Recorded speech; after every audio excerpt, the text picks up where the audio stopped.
Well, no surprise here. Thousands are left in the dark this morning after last night's storms. Crews already hard at work to get power back online.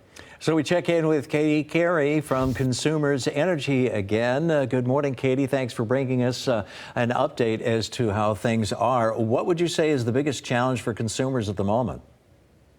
Well, I would say our crews are out and restoring power. I think the biggest challenge is just getting to the largest amounts of damage, clearing those trees, those limbs, and all of that from the roadway in order to get power restored for our customers.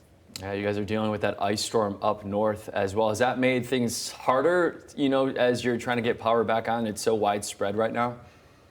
It is widespread, but we made the decision late in the day on Saturday to shift some crews downstate to prepare for what we knew would be a strong thunderstorm rolling through the southern part of the state. So we've split our crews. We have 600 crews on our system right now, 300 up north and 300 down south. And that is a lot of bodies out there working hard to restore power.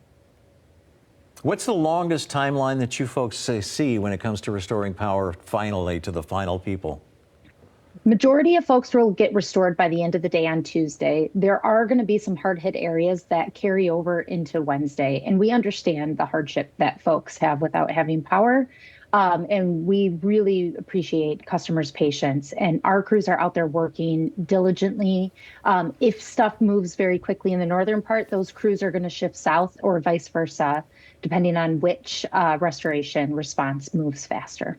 And speaking of Wednesday, we're already expecting another round of severe weather here in parts of West Michigan. How do you guys prepare for something like that as you're still trying to put power back on for other folks? Well, on the back end of everything, so most folks see our crews out in the field, restringing line and putting up new poles. But there's a whole host of folks behind the scenes that are tracking weather and weather systems that are heading into our state.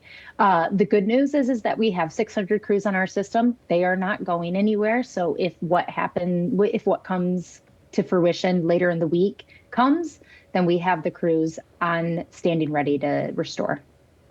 Katie Carey there from Consumers Energy updating us on the situation with thousands of people still without power this morning. Appreciate your time and information this morning, Katie. Thank you.